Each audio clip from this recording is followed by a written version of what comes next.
Assalamualaikum warahmatullahi wabarakatuh. Nabi Muhammad dilahirkan dan hidup di kota Mekah, Arabia. Untuk lebih mengenal kehidupan dan kepribadian beliau, kita harus mengetahui seperti apa keadaan bangsa Arab saat Rasulullah Shallallahu Alaihi Wasallam dilahirkan. Ketika beliau lahir, seluruh Arabia dengan sedikit kekecualian di sana-sini menganut bentuk agama musyrik atau bertuhan banyak. Bangsa Arab mengaku keturunan Nabi Ibrahim alaihissalam. Mereka tahu benar bahwa Nabi Ibrahim alaihissalam itu utusan Allah yang berpegang pada tauhid. Walaupun demikian, mereka tetap saja meyakini adanya banyak sembahan dan melakukan perbuatan-perbuatan musyrik.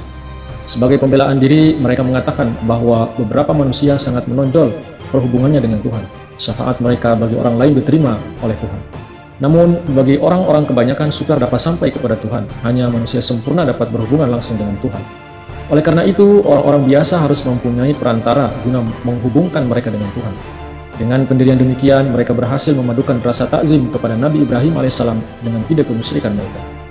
Mereka mengatakan bahwa Nabi Ibrahim alaihissalam itu orang suci lagi mulia. Beliau dapat mencapai perhubungan dengan Tuhan tanpa perantara. Tetapi orang-orang Mekah kebanyakan tidak mungkin mencapai Tuhan tanpa perantaraan orang-orang suci dan soleh. Untuk mencari dan mendapatkan perantaraan itu, kaum Mekah telah membuat patung beberapa orang yang mereka anggap suci. Mereka menyembah patung-patung itu dan lewat patung-patung itu mereka menyampaikan kebaktian kepada Tuhan. Pendirian demikian itu primitif lagi tidak masuk akal. Selain itu penuh dengan cacat dan kelemahan. Sekali kemusyrikan menyelinap dan berakar dalam suatu masyarakat, maka menyebarlah kepercayaan itu tanpa mengenal batas dan tepi. Jumlah berhala terus bertambah banyak. Pada saat kelahiran Nabi Muhammad, konon di dalam Ka'bah terdapat 360 buah berhala. Dilihat dari segi akhlak, bangsa Arab merupakan kaum yang memiliki watak berlawanan. Mereka menderita cacat akhlak yang luar biasa. Namun di samping itu, mereka memiliki sifat-sifat yang terpuji. Mereka itu pemabuk-pemabuk berat. Untuk mereka, mabuk-mabukan dan kehilangan kesadaran karena mabuk itu suatu perbuatan terpuji, bukan dosa. Anggapan mereka mengenai orang yang sopan ialah orang yang sering mengundang kawan-kawan dan tetangga pada perjamuan lomba minum arak. Tiap-tiap hartawan hendaknya mengadakan perjamuan minum arak 5 kali sehari. Judi merupakan kegemaran mereka, dan mereka telah menjadikannya suatu olah seni. Mereka tidak berjudi untuk menjadi kaya. Para pemenang diharapkan menjamu kawan-kawannya. Dalam waktu peperangan, dana-dana dihimpun lewat perjudian. Jika peperangan meletus, suku-suku Arab berkumpul dan menyelenggarakan pesta perjudian. Siapa senang dan mendapat keuntungan, dialah yang harus menanggung bagian terbesar biaya perang. Kemewahan hidup beradab tidak dikenal oleh orang-orang Arab. Mereka cukup mendapatkan kepuasan dalam minum-minum dan berjudi. Kesibukan mereka yang utama adalah perdagangan, dan untuk itu mereka mengirimkan kafilah-kafilah mereka sampai ke tempat-tempat yang jauh, seperti ke negeri Abyssinia, Syria, dan Palestina. Mereka juga mempunyai hubungan perdagangan dengan India. Hartawan-hartawan mereka sangat menggemari pedang buatan India. Keperluan bahan pakaian mereka terutama dipenuhi oleh negeri Yaman dan Syria. Pusat-pusat perdagangan terletak di kota-kota. Bangsa Arab lainnya terdiri atas orang-orang Badu. Tak ada pemukiman-pemukiman yang tetap dan tidak ada tempat-tempat permanen yang berpenduduk. Berbagai suku bangsa telah membagi-bagi negeri di antara mereka sehingga anggota suku dengan bebas dapat bergerak di daerah bagian mereka masing-masing. Jika persediaan air di suatu tempat habis, mereka bergerak ke tempat lain dan untuk sementara menetap di situ. Kekayaan mereka terdiri dari domba, kambing, dan unta. Bulu-bulunya mereka jadikan pakaian dan kulitnya mereka buat kemah-kemah. Selebihnya dijual belikan di pasar. Emas dan perak tidak asing bagi mereka, tetapi tentu saja merupakan milik yang sangat langka. Orang miskin dan rakyat jelata membuat perhiasan dan mata uang dari kulit kerang dan bahan-bahan yang harum. Biji semangka dibersihkan, dikeringkan, dan dirangkaikan menjadi kalung.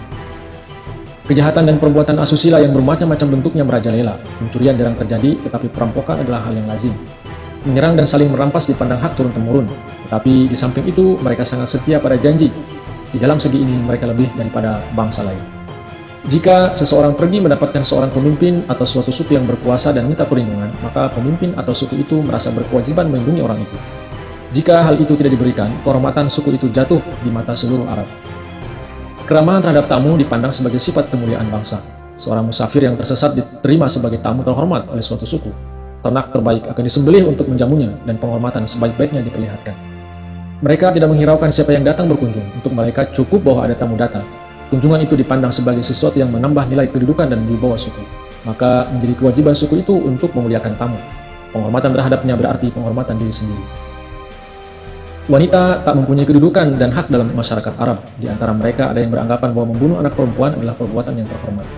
Keluarga Arab yang melakukan hal itu mempunyai anggapan yang berlebih-lebihan tentang kedudukan mereka dalam masyarakat atau terpaksa karena alasan-alasan tertentu. Mungkin mereka tidak dapat menemukan calon menantu yang pantas untuk anak-anak perempuan mereka. Dengan kesadaran itu, mereka membunuh bayi-bayi perempuan mereka. Macam-macam cara dilakukan guna pembunuhan bayi perempuan, diantaranya mengubur hidup-hidup atau dengan jalan mencekik. Hanya ibu kandung yang dipandang sebagai ibu di dalam masyarakat Arab. Ibu tiri tidak dipandang sebagai ibu dan tidak ada peraturan yang melarang seorang anak laki-laki mengawini ibu tirinya setelah bapaknya meninggal. Beristrikan banyak adalah suatu kelaziman dan tidak ada batas jumlah istri yang boleh dikawini oleh seorang laki-laki. Lebih dari satu saudara sekandung boleh dikawini oleh seorang laki-laki pada waktu yang sama. Perlakuan yang paling buruk dilakukan oleh satu pihak terhadap yang lain dan sebaliknya dalam peperangan. Jika kebencian meluap-luap, mereka tidak ragu-ragu membelah badan prajurit-prajurit yang terluka, mengambil suatu bagian dan memakannya. Mereka tidak segan-segan mencincang badan musuh, memotong hidung atau telinga atau mencungkil mata adalah cara-cara aniaya dan keganasan yang biasa mereka lakukan.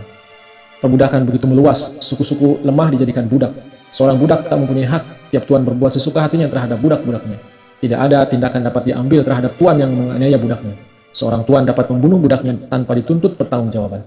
Jika seorang tuan membunuh budak orang lain, hukumannya bukan hukuman mati. Apa yang diwajibkan kepadanya hanya berupa penggantian kerugian yang layak kepada pihak tuan yang dirugikan. Budak wanita dipakai untuk homoseksual. Anak yang lahir dari perhubungan demikian diperlakukan sebagai budak.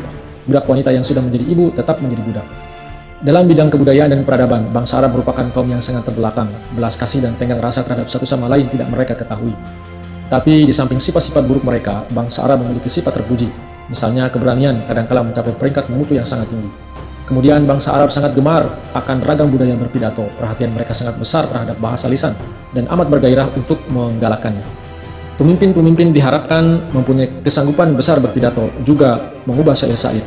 Ahli syair mendapat pengaruh dan penghargaan yang besar. Mereka dimuliakan bagaikan pemimpin-pemimpin bangsa. Namun mereka sedikit saja mempunyai hasrat maju dalam bidang ilmu, seperti ilmu sejarah, ilmu bumi, matematika, dan sebagainya, sama sekali tidak mereka kenal. Konon di Mekah hanya terdapat 1-2 orang yang pandai baca tulis.